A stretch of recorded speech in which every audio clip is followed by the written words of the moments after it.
Marshall Falk, we love you too. Hello everyone and welcome to the Hoop Show with Hops. It's the NBA Today. I'm Mark Jones and the Jam Posse also in the house. Jack Ramsey will join us in just a few minutes, but right now let's get to work. Well, the curse on the Nets continues. Derek Coleman will be sidelined for 4 weeks while undergoing treatment for a heartbeat irregularity. That means he'll be out for at least the first 5 games of the regular season. Coleman will be on medication for several weeks, but will be permitted to run and ride a stationary bike. The doctors found out that Derek had an irregular heartbeat. They think that they can take care of it without any trouble with medication. It looks like we'll miss him for about 4 weeks. The good thing is that it was caught in time, and it's going to help Derek as a person, and also he'll be able to play. Well, the Nets detected the problem when training camp began, but he was cleared to practice. The team says that Coleman will be tested again in 2 weeks and could resume full workouts 2 weeks after that. Meanwhile, Armin Gilliam, one of the Nets' most popular players last year, stepping into the starting lineup in Coleman's place. New Jersey taking on Orlando in Memphis, Tennessee, Penny's old house, and Penny was shooting some trays with the Vice President Al Gore before the game. Nice to see your federal tax dollars living out a Michael Jordan fantasy, but Al Gore hits the shot, and look at Penny give Kevin Edwards the milkshake on the baseline, and then a nice pass to David Vaughn, also a homecoming for him. Ed O'Bannon, easy Ed, easy like Sunday morning. He had 8 points for the Nets, and then it was Shaq, Diesel in your tank, the rebound, and the stick. He finished with 24 points. 1.2 seconds left. Nets leading by 3. Brian Hill drawing up the play into Brian Shaw. He makes these all the time, except not this time. And Butch Beard and the Nets walk away with a 105-102 win. Okay, moving right along, the Sixers and the Raptors. Jerry Stackhouse with his hand wrapped up, but his hand was still hot. Stackhouse knifing on the baseline. He finished with 27 points. Stackhouse has skills to pass inside as well to Sharon Wright, and he punches the glass for good measure. Inside, back the other way, Damon Stoudemire, blocked by Bradley, and Carlos Rogers had 29 points for the Raptors. Then Stoudemire doing very well at the point. He might be one of the Rookie of the Year candidates. Inside to Easy Ed Pinckney. Stoudemire had 7 assists, but in the end it was all Stackhouse in Philadelphia. They win big time. Okay, to their expansion cousins, the Grizzlies taking on the Kings. Kings getting off to a fast start, in control early. Hurley with a nice pass to Grant, then Hurley to Walt Williams, straight butter, baby. Hurley had 5 assists, and then inside, Brian Grant working hard, getting it to fall. Kings roll 101-72. On now to the T-Blazers and the Jazz. Blazers trying to get things back in focus for them in their division this year. The Jazz out running early. Russell ended up with 20 points, 2 on the slam there, and Stockton to Malone. How many times have you heard that combination? Cliff Robinson, look at this move inside. Give Cliff Robinson lots of love, and Bob Whitsitt, pay that man. He finished with 18 points. Chris Morris, the newest Net, started the game at 2 guard, had a nice jumper there, scored with 21 points on the night. Jazz win 114-110. Well, Tom Gugliotta can finally unpack his boxes. This guy's been on the move more than Harrison Ford was in the movie The Fugitive. Goog signing a multi-year deal with Minnesota, which will keep him there long enough for him to buy and not rent. Gugliotta, a restricted free agent, was drafted by Washington, traded to Golden State early last season, and then traded by the Warriors to Minnesota in February. Terms of the deal were not disclosed, but he was seeking a deal in the neighborhood of $25 million for 5 years. All the decisions had to be made within 2 weeks' time, and I didn't really have all summer to think about it, and nothing was going on, and I continued to work out, and when the lockout was over, everything had to happen real quick. So if anything good can come out of a lockout, I think for me that was it. Well, his new teammate is Terry Porter. He signed a multi-year deal with the Timberwolves, adding leadership and stability to their backcourt. Now, Porter is 4th among active players in career assists, but last season he played in just 35 games because of various injuries. You know, when was the last time you heard of somebody getting a $39 million raise? Well, Danny Manning is getting paid to the tune of $40 million over the next 6 years. But this is more of a story of good faith. Jerry Colangelo, the Suns' general manager, is a man of his word and obviously a man of his wallet. Manning made just 1 million dead presidents last season, but he also blew out his knee after playing in just 46 games. He always felt that Phoenix would be fair to him when it came time to talk contract. His deal also includes a $5 million stake in the Arizona Diamondbacks, the 1998 baseball expansion team. And Wesley Person is the We ironed out a few details, and we have a very good deal, and I'm excited about being in the Valley for the rest of my career and just playing for the Suns, you know. Bottom line for me is I can't wait to get back on the court, and that's what I'm really looking forward to. In his 7-year career, Manning has played in all 82 games only once. In his first season, back after tearing the ACL in his right knee, 89-90, he averaged 16.3 points a game. Well, Jason Williams never got the big offers he anticipated from Chicago and Atlanta, so he chose instead to re-sign with New Jersey. Williams averaged 4.8 points and 5.7 boards a game last year. Meanwhile, Jamie Watson is going to be able to pay some bills. He ended his holdout by signing a reported 2-year deal for $1.5 million. Good cash for being John Stockton's caddy. And you can cancel, folks. Stop the Press canceled the Minute Bowl poster night at the Bradley Center. Milwaukee Release Bowl, but you can bet the big man will surface somewhere and find work. He can block shots like that. If Oprah can run a marathon, then anything's possible. Bull will be back in the league. And Willie Burton continues his basketball odyssey through space. Last year, Philadelphia. This year, traveling to Italy to play for Ambrosiano Milano. Gotta love that Italian. Roy Tarpley's mind is willing. His body is not, though, right now. Tarpley hasn't passed his team physical yet because of his problems in his pancreas gallbladder area.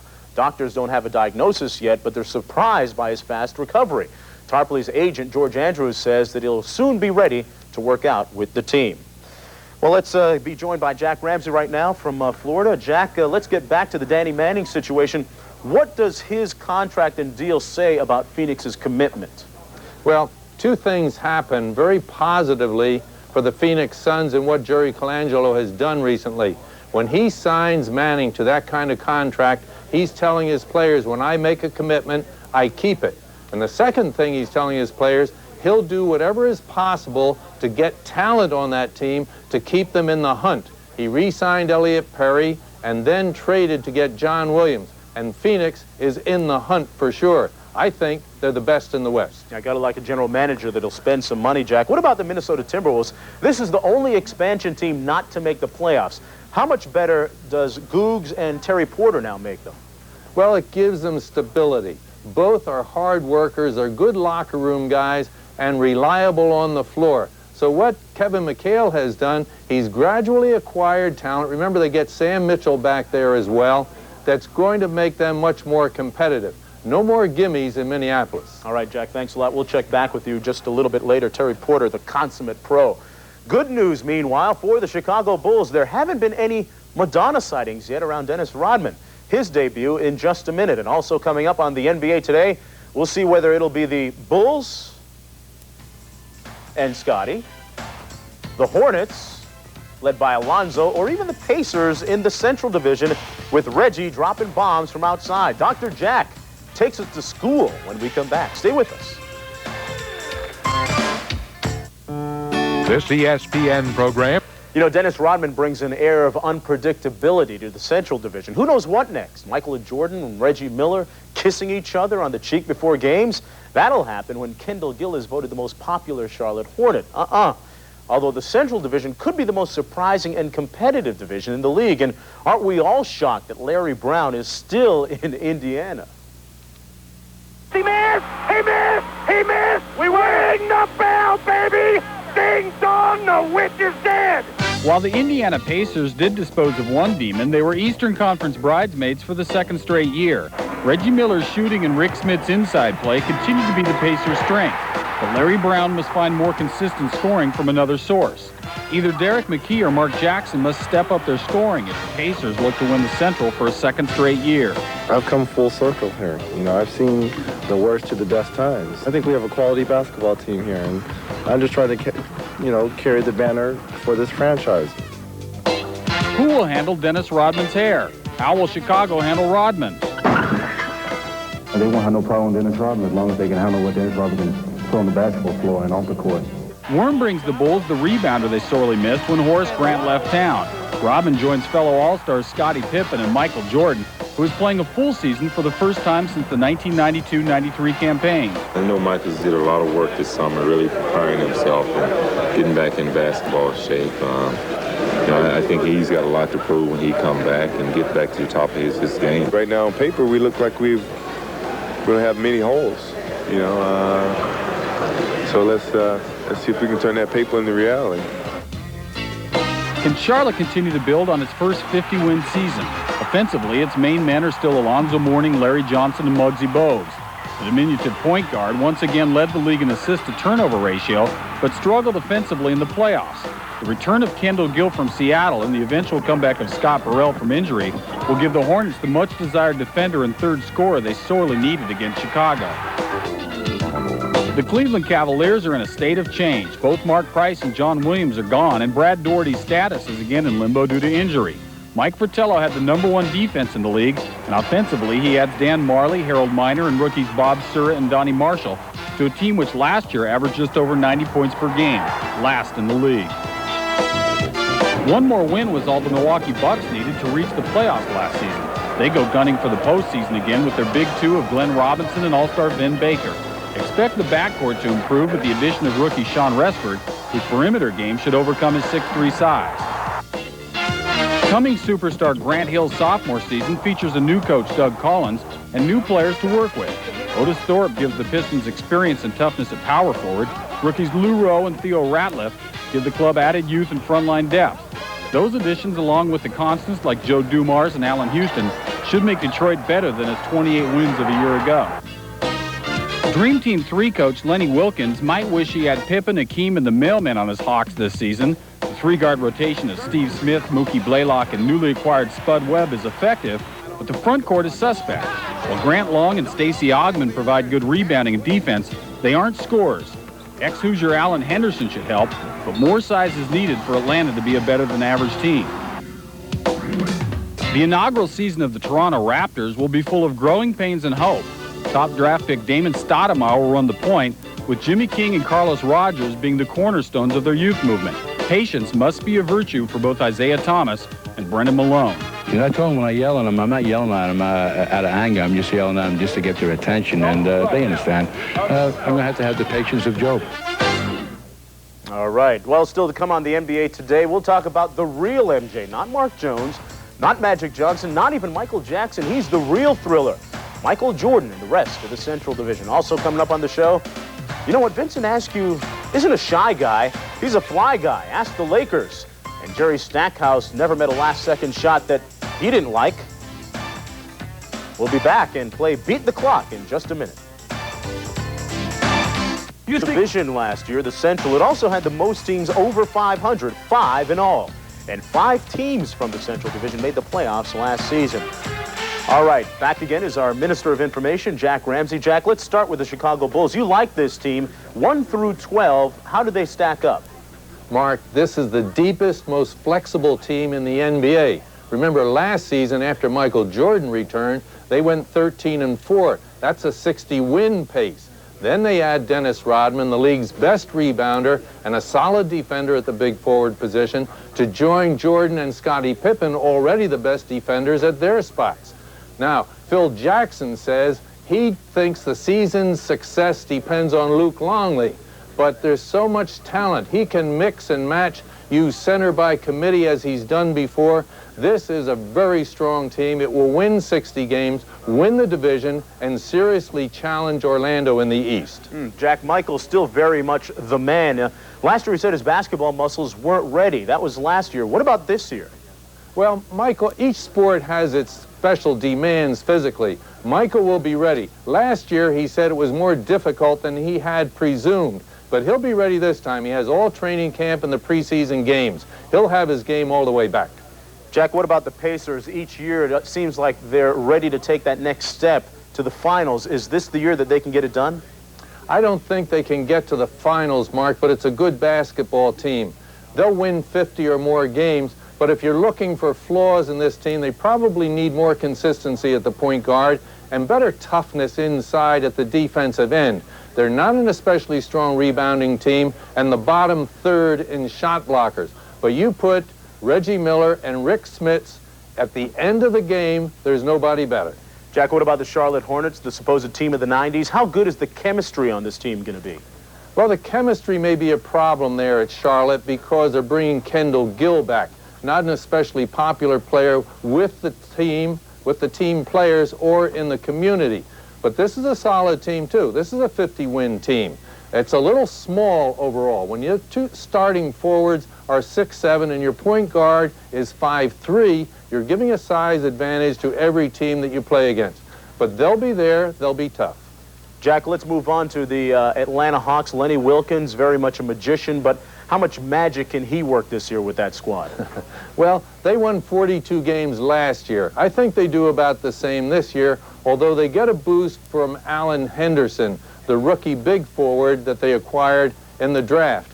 This player gives them a legitimate size player at that position. They have a nice guard rotation with Mookie Blaylock, Steve Smith, Stacey Ogman, and of course Lenny Wilkins finds ways to win games. Always does. Jack, Milwaukee and Detroit, two teams with a lot of good young talent. Hill, Houston, Vin Baker, Glenn Robinson from Milwaukee. Can those two teams make the playoffs this year? Well, they're going to be in the fight for it, Mark. But for each of those teams, I think Detroit certainly needs a center. They're still using Mark West. Doug Collins could play 3 forwards. He could play Grant Hill, Otis Thorpe, and Terry Mills there and do very nicely. He also has Theo Ratliff, whom he likes a lot. I think the key there is to get Lindsey Hunter to be more consistent at the point guard, because Allen Houston and, of course, Joe Dumars are solid at the 2 position. Jack, what about my expansion brothers, the Toronto Raptors? What about them? Well, the Raptors are going to find that Damon Stoudemire is the real deal. He's a solid player, and maybe Carlos Rogers is ready to blossom. But after 82 games, Isaiah Thomas will examine the wreckage and decide where to go from there. All right, Jack, thanks a lot, and thanks for joining us. Carlos Rogers doing a good job so far with the Raptors. Coming up next, folks, it's showtime as Juwan Howard has more than enough to feed the needy. Just ask Rasheed Wallace. And also, we'll go around the NBA and check in with the running and ripping Raptors. Stay with us. We'll be right back. Showtime.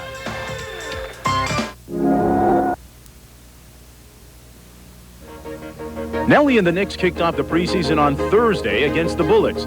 Yes, that's Chris Webber wearing his old number 4, but it might take some getting used to. Charles Smith didn't look like a guy who was knee-deep in labor trouble this summer, as his 22 points paced the Knicks in their 110-88 victory. The Dennis Rodman era began in Peoria, Illinois, and he was in mid-season form. 10 boards, 4 points, and a mini scuffle with the Cavs' Charles Claxton. Michael Jordan led the Bulls with 18 points in his first preseason game since 1992. But it was the Worm who had the sounds after the Bulls' 25-point win. That's what Chicago needs. Somebody come out here and be aggressive and don't give a damn what happens as long as we win. New uniforms and a new court in effect in Houston as the champs hosted the Spurs.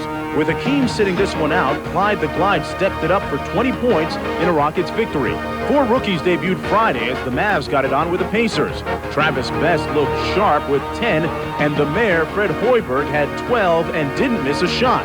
The Mavs duo of Cherokee Parks and Lauren Meyer combined for 15, but the big Indiana story was the return of favorite son Damon Bailey, who had 10 points in the Pacers win. In Detroit, another rookie started despite a broken hand, but Jerry Stackhouse quickly made his mark. Weatherspoon gives it out. Stackhouse a 3. Oh, he stuck it. With the game tied, Stack nailed a 3 to win his first game as a Sixer. The next night, the Sixers found themselves in Halifax, Nova Scotia, for the first ever Toronto Raptors game. First-rounder Damon Stoudemire shredded Philadelphia for 25 points and 11 assists, leading the Raptors to their first victory ever. We really want to, win some games in this preseason and, kind of like prove a statement to everybody that, we're an expansion team, but we're going to be real competitive, and if you slip, then we're going to get you. I think the country is basically embracing the Raptors, and it's very exciting. It's nice to be caught up in whatever this is called. We're coined it Raptor Mania. The Grizzlies played their first ever game on Friday night, hosting Portland. Big Country Reeves had only 5 in his debut, but in his first stateside contest, Arvydas Sabonis netted 11 in a Blazers win. The Sonics and Lakers had 2 thrillers in Hawaii. In Game 2, Game 1's hero, Nick Van Exel, misses the jumper, and Gary Payton got it up to Vince Askew for the buzzer beater in a 2-point victory. The returning Kendall Gill and Larry Johnson look like they're on the same page as they hooked up not once, but twice last Thursday in Phoenix in a Hornets loss. Speaking of harmony, all looked well in New Mexico as Tim Hardaway brought his killer crossover and Latrell Sprewell soared as the tandem combined for 27 points. Top pick Joe Smith had 12 points and a 7-point Warrior win. This past weekend also saw the premieres of Kevin Garnett and Sean Respert. Garnett netted 13 and Respert bombed his way to 11 as the Wolves dissed the Bucks 108-96. And what about the new pumped-up Shaq? Jumpers were the case as he floated his way for 26 against the Clippers last Friday in a 5-point Magic win. Sometimes finesse does work best.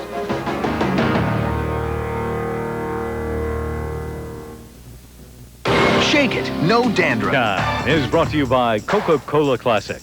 Always the real thing. Always Coca-Cola. All right, Showtime this week dedicated to the water cooler gossip that tells me of Gary Payton and Sean Kemp dating the likes of rappers Salt and Peppa, respectively. But you didn't hear that from me. Here's Showtime.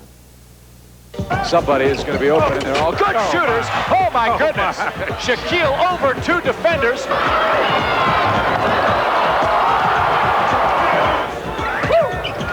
Howard with a pretty pass. But watch what the rim does. Gives it back to him. That's without Olajuwon. Oh, behind the back by Drexler. Back to Kenny Smith for Drexler for 2. Now Dallas will run it. Here's Kidd, dangerous in the open floor. Terrific no-look pass. Here come the Grizzlies. Anthony over to Scott, to James. They score. And the long rebound scooped up by Best. He'll drive it wall to wall. Beautiful pass.